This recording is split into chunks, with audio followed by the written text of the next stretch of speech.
بسم اللہ الرحمن الرحیم، تبت یدا ابی لہب وتب، بالکل ابتدائی زمانے کی صورت ہے۔ ٹوٹ گئے ہاتھ ابو لہب کے اور وہ برباد ہو گیا خود۔ واقعہ یہ ہے کہ جب حضور کو پر وہ آیت نازل ہوئی جو ہم نے پڑھی ہے سورہ ہجر میں، فاصدع بما تؤمر، پہلے 3 سال تک آپ نے دعوت جو دی ہے وہ لو کی، جسے ہم کہیں گے، کبھی بھی آپ کی دعوت انڈر گراؤنڈ نہیں تھی، اس کو تو سمجھ لیجئے، یہ تو لفظ استعمال کرنا ہی غلط ہے، لو کی۔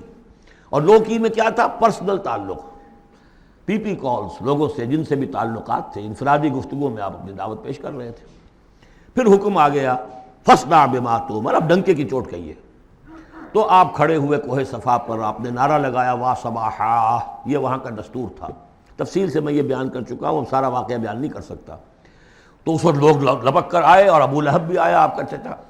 جب حضور نے وہاں اپنی دعوت پیش کی تو اس نے کہا تبا لک لہذا جمعتنا، ہم سمجھے تھے کوئی بڑی اہم بات تم نے بتانی ہوگی تو ہمیں بلایا ہے، ہم پہنچ گئے ہیں اور تم نے ہمیں اس کام کے لیے جمع کیا تھا، تو تمہارے ہاتھ ٹوٹ جائیں۔ معاذ اللہ ثم معاذ اللہ، نقل کفر نہ باشد۔ چونکہ حضور بنو ہاشم کو 2 دفعہ گھر بلا کر کھانا کھلا چکے تھے، تو اسے تو معلوم تھا یہ دعوت کیا تھی، لیکن یہ جو طریقہ آپ نے اختیار کیا تھا وہ تھا جیسا کہ وہاں پر عام الارم کے طور پر ہوتا تھا کہ کوئی فوج کی خبر آئے، کوئی فوج حملہ آور ہونے والی ہے، تو جس شخص کے پاس بھی وہ خبر پہنچ جاتی تھی وہ کپڑے اتار کے مادر ذات برہنہ ہو کر کسی اونچے مقام پر کھڑا ہو کر نعرہ مارتا تھا وا صباحا، ہائے وہ صبح جو آنے والی ہے، غارت گری والی صبح۔ تب لوگ سب دوڑتے تھے، جہاں تک آواز پہنچ گئی، جہاں تک نگاہ دیکھ رہی ہے کہ ننگا کھڑا ہوا ہے ایک آدمی اونچائی کے اوپر، دوڑتے تھے لوگ کہ کیا خبر ہے اس کے پاس۔ حضور معاذ اللہ ننگے ہونے کا کوئی سوال نہیں تھا، لیکن آپ نے آدھی بات ان کی اختیار کر لی جس کے اندر کوئی قباحت نہیں ہے، کہ آپ کھڑے ہوئے اور آپ نے وا صباحا کا نعرہ لگایا۔ وہ صبح قیامت کی خبر دے رہے ہیں، وہ خبر دیتے تھے جو صبح ہوتی تھی غارت گری کی، دشمن آ کر حملہ کرے گا، لیکن وہ بھی تو صبح قیامت ہے۔ بات کوئی تو ہنسی کی نکلے، خندہ صبح قیامت ہی صحیح، صبح قیامت بھی تو ہے نا آخر۔ تو اس نے کہا آپ تمہارے ہاتھ ٹوٹ جائیں، تم نے اس کام کے لیے بلایا تھا۔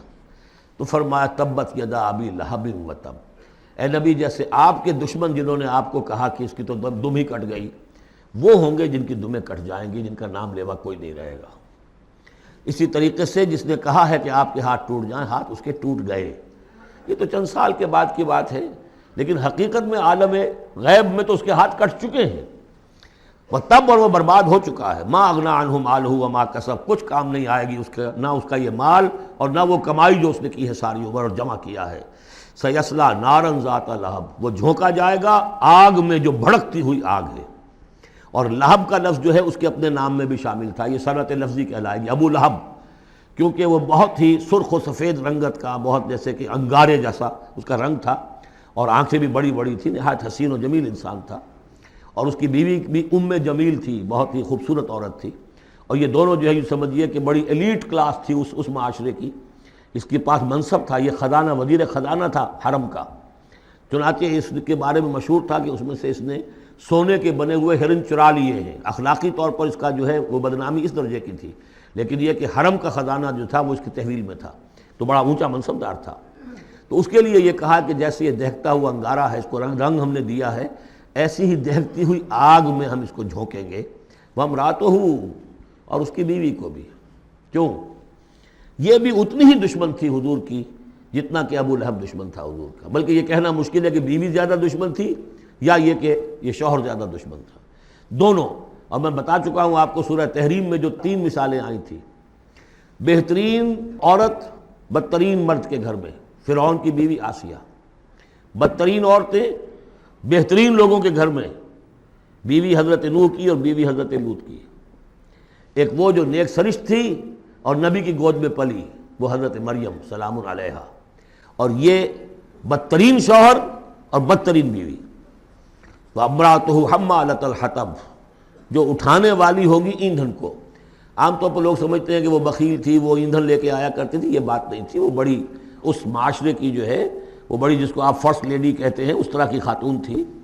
اصل مطلب یہ ہے کہ یہ اس وقت جو حرکتیں کر رہی ہے یہ اپنے شوہر کے آگ کے گڑھے کو اور بھڑکانے کے لیے ایندھن لا رہی ہے۔ فی جیدہا حبل من مسد، اس کے گلے میں جو یہ ہار پڑا ہوا ہے موتیوں کا، حقیقت میں یہ اس رسی کے مانند ہے جس رسی کے اوپر یہ اب جائے گی آخرت کے اندر تو وہ لا کر ایندھن اس میں باندھ کر اور جہاں شوہر جل رہا ہوگا وہاں پہ اس کو ڈالے گی اور دہکائے گی اس آگ کو.